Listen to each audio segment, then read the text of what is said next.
What is your biggest sordid secret that you've never told anyone? Story 1. When I rode the bus in high school, it stopped at an elementary school. So the bus was full of kids from kindergarten to grade 8 and then about 3 or 4 high schoolers. We pretty much sat in age order, with the little kids at the front. Anyway, one day a little girl asked me to sit with her. I would say maybe tomorrow. Not because I was too cool to sit with her, I actually love kids, but because I thought it would be weird or something. So she keeps asking for like a week straight and I finally agree. So I squished into a seat with her and her friend. I'm also great with kids, so we goofed around and the 2 boys in front of us turned around and joked around too.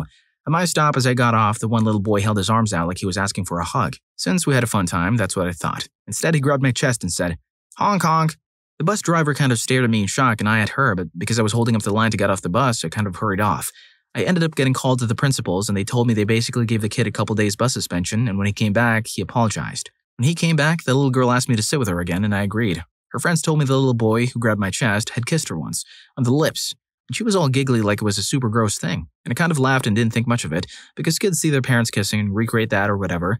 One day I got on the bus and neither the boy nor the girl were there. The bus driver asked me if I knew what was happening between them and I said I didn't. She told me that the little boy got the girl to kiss him and touch him for the past several weeks. I was floored, and suddenly so many things made sense. The little girl asked me to sit with her because I was the closest to an adult in the bus. I was the oldest, the only female high schooler.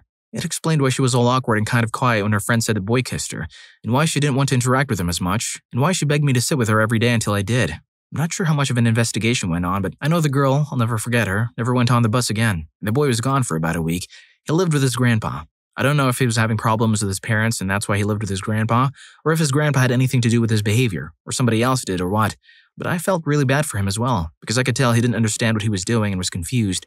The other kindergartners would tease him after they kind of heard what happened and say, "Blank was being gross. Don't be gross." And stuff like that, and he looked so sad when they did. I sat at the front for the rest of the year until I graduated, and always stood up for him when the kids teased him and changed the topic. How did nobody else notice this? Like I said, all the kindergartners sat up at the front, so they were a big group. None of them knew what was happening. The boy sat directly behind the bus driver, the girl behind him, literally the first 2 seats. The bus driver did have a mirror, but she was driving the bus. With the seat directly behind her, she would have had a hard time seeing anything. There were supposed to be bus monitors. The grade 7s and 8s were supposed to sit dispersed through the bus, but they were too cool for that. They were all a bunch of jerks. They never did their job properly and always sat in the back and gossiped. If the kids were supervised, something should have been noticed. Say what? For once, I'm speechless. I just hope the authorities are able to protect that boy from whatever's going on with him. Story 2. I scotch taped my skin down there. I was a teen and was unhappy with my size. I'd learned in life skills class that puberty stops at around the age we become legal, so I figured that I had little time left for my junk to reach full growth. I was never cut, so I came to the brilliant conclusion that the reason I'm so small is because my skin has been stunting its growth all these years. I grabbed some scotch tape, pulled back my skin, and taped it. I figured if I kept it pulled back for a few weeks, I would probably grow a couple inches to compensate for all the years it has hibernated inside. I kept it up for about 10 days, having to reapply new tape 2 or 3 times a day. It didn't help my size. Story 3. So I read about how to score with girls, took cognitive behavioral therapy courses for anxiety, and went on an OkCupid date. Dinner, bar, which previously gave me anxiety. The conversation was going well. I brushed up against her, she liked it. Hand on thigh, oh yes. She asks if I live in the city and I say no. I drove here. She says, "Let's go to your car." So we're busy in the car when a homeless man approaches. I told her there are people and she said that's hot.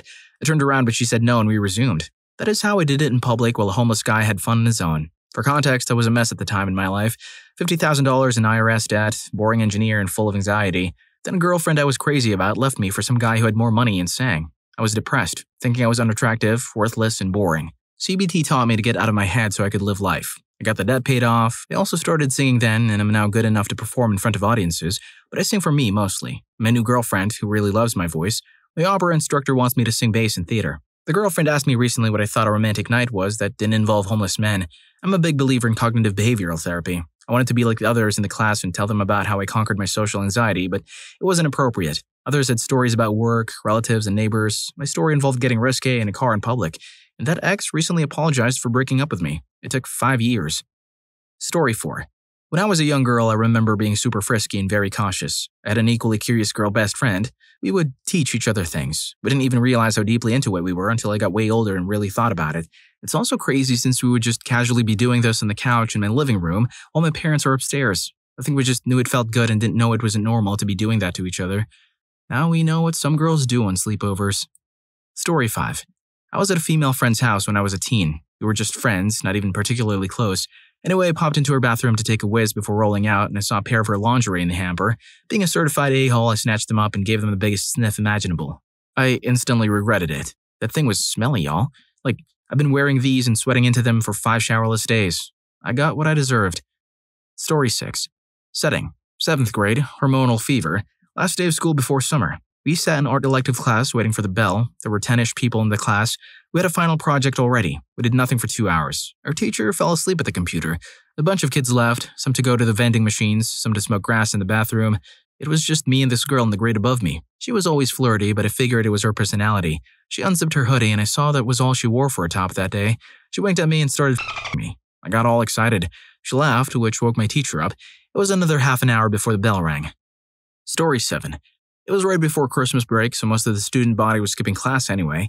Me and this girl had been flirting with all year, the only 2 in class. The teacher had to leave for one of her children.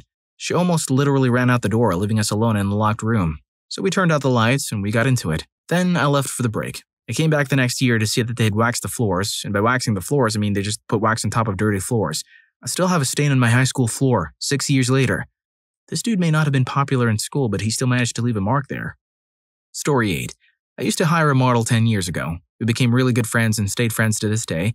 Oddly, intimate relations became 100 times better when money wasn't involved. We became friends because we bonded over the same kind of music, metal, and we went from there. If you try to force it, she'll take advantage of you. She's the one who has to accept you as a friend, not the other way around. Insider tip. If you think she's trying to manipulate you, just stop seeing her or keep it as impersonal as possible. Story 9. When I was young, my uncle had his wedding. He invited his soon-to-be in-laws from the city to our small town and stayed in a house right across ours. There was some sort of party at our house the night before the wedding. My uncle's soon-to-be pretty sister-in-law, who was young at the time, said she wasn't feeling well and asked me to go with her back to the place where they were staying and accompany her while everyone else was still at our place. She went to her room and she lied down and asked me to lie down with her. She then proceeded to have fun by herself while I was still there, lying beside her. As a curious young boy, I already had an idea of what she was doing back then, but I was overwhelmed. She then looked at me and asked me if I wanted to play. She taught me things. After some time, she said she's feeling better and we should go back to the party. I never told this to anyone. I thought it was a cool experience, but it was only a few years ago that I realized this was actually a violation. I'm not even mad, though. Story 10. A hot friend of my mom, whom I had a big crush on, came over to my house. I asked her if I could use her phone and she said yes. However, she told me not to go into her gallery because she had recently gone to the beach and taken pictures of herself in a bikini. The young hormonal boy in me nodded in approval and off I went with her phone to my room. Once in my room, I proceeded to search her gallery and after I was done, I sent myself all her sexy pictures of herself to my phone and deleted the text message from her phone. At first, I didn't feel guilty, but then after the guilt just overwhelmed me because I felt that I had violated her privacy, I immediately deleted all the pictures of her from my phone. However, I still can't look my mom's friend in the eye out of guilt. Crushing on a hot mom is no biggie, right? It's like being in a cheesy flick, but with a twist of, I know this person, flavor. If you've ever found yourself in a situation as tricky as that, why not hit that like button and join the fun in my channel? We've got more real-life situationships to dissect and laugh about together. Story 11. Back in high school, I received a wristy from the same girl every morning and afternoon during school bus rides for about 4 months straight. Actually, only 1 week out of 2, because the girl's parents were separated and she changed homes every week. I can't quite recall how it started. We didn't even sit in the back of the bus, but we each had a jacket, even on warm days, so that we could cover our laps. One time, she wanted to kiss, and I was like, no, you're my friend's girlfriend. I eventually broke up during lunchtime. Her boyfriend was at the toilets, and she cried and begged me to not leave her. It was my first experience. Oh, and she and her boyfriend are still together. 10 plus years, 2 kids. I actually saw them a year ago, in another city. Both have gained a minimum of 200 pounds of pure fat each. I was in shock. Dude had a scholarship at a university thanks to football, and the girl used to be so hot in my memories. Story 12. I was fooling around with the daughter and her mother at the same time. I met the daughter in OKC and the mom in casual encounters. I woke up after spending the night at mom's house to discover pictures of her daughter. Mom was hands down the better lover. She's about 42 and looks like a soccer mom. She has tricks up her sleeves, while her daughter is beautiful but lazy. I told the mom and she about fainted. She couldn't believe it. She told me not to tell the daughter because she'd hate her. I told the daughter because she wanted to get frisky and I couldn't keep making excuses. Plus, I'm a horrible liar. I felt it was wrong and just told her I couldn't because I'm sleeping with your mom. She stuttered and said, "What?" I said, "I'm sleeping with your mom." I gave her mom's address and she asked how we met. I said Craigslist casual encounters. She looked like she had drunk sour milk and ran out of my house. I called the mom, she was crying, saying she was easy, and I felt like a dirtbag who went through generations in a lovely family. Story 13.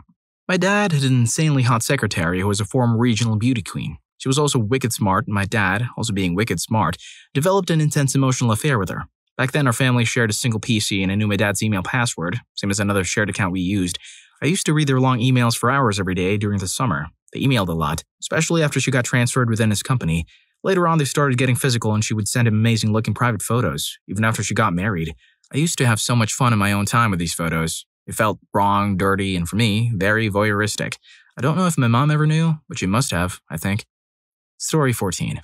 I'm a Caucasian male. I recently fooled around with 2 black sisters. The younger one was training for my nicer online date. They made me shout, "Obama is my master and I'm a proud black man." I didn't shout loud enough, so Cray Cray threatened me to make me go out onto the hotel balcony. It was horribly uncomfortable.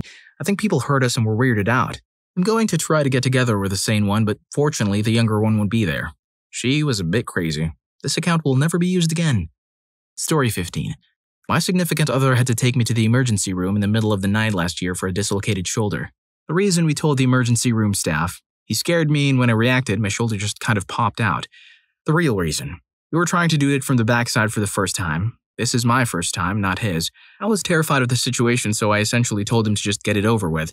So there I am, laying face down in our bed. He barely touched my bum cheek, and I wasn't ready, at all. I flailed and thus tore my shoulder all the way out of its socket and proceeded to cry as my poor significant other had to dress me and get me into his car. 15 minutes later, after hitting all the speed bumps, we arrived at the hospital.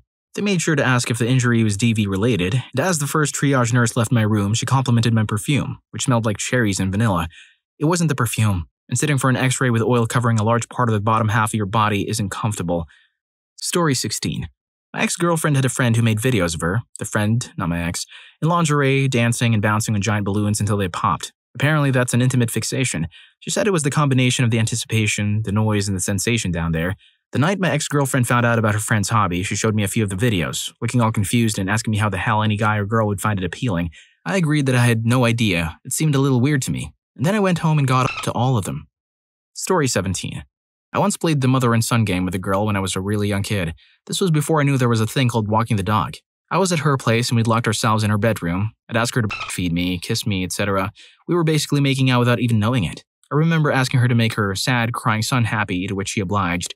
Shortly after, her mother began knocking on the door and I lost it. She literally jumped up and I remember asking her to tell her mom that we were playing hide and seek or something.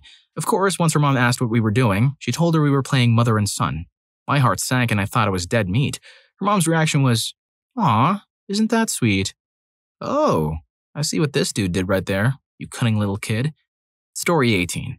So the story is, I have a female friend with whom I grew up. I pretty much consider her my sister. More so now, I cannot see her as anything else but my sister. Now even the thought of having her as anything else gives me cringes. However, at the time when I was a hormonal young teen and we had to live together to go to school, my drive was out of control and I always needed to relieve myself. This caused me to have indecent thoughts and a general attraction towards my friend. So once when I got back from school earlier than she did, I went into the toilet and saw her lingerie drying up on one of the heaters. A rush of adrenaline to all of the places in my body was unbearable, so I grabbed them and had fun. Then I washed them again and put them back on the heater. I have never ever told this story to anyone. Good lord. Story 19. I'm so late, but here goes. My neighbor has 5 daughters, 3 with her first partner and 2 with her current husband. One night she got hammered and told me that she'd had a long-term intimate relationship with her father. Her eldest daughter is definitely his, and her second eldest is questionable. Might be the first partner, might be the father. No one else knows, including her mom or either of her baby daddies. The father had his suspicions and was worried about it being born with 2 heads, but he never said anything to anyone. He didn't want to be found out, I suppose. Both girls are fine, there are no apparent disabilities or disorders. They're adults with their own kids now, and they have no idea about their messed up gene pool. Story 20. I got frisky with my friend's sister while he was asleep on the floor in the room. We were all watching a movie in her room and people started crashing out. I had a crush on the girl. I would go into the bathroom at their house and get up into her lingerie in the hamper. Anyway, I'm a light sleeper and I heard a sound come from the bed where she was sleeping. I pretend to be asleep and sneak a peek to see her looking like she's sleeping but herself. I can't stop staring and that's when she opens her eyes and sees me looking at her.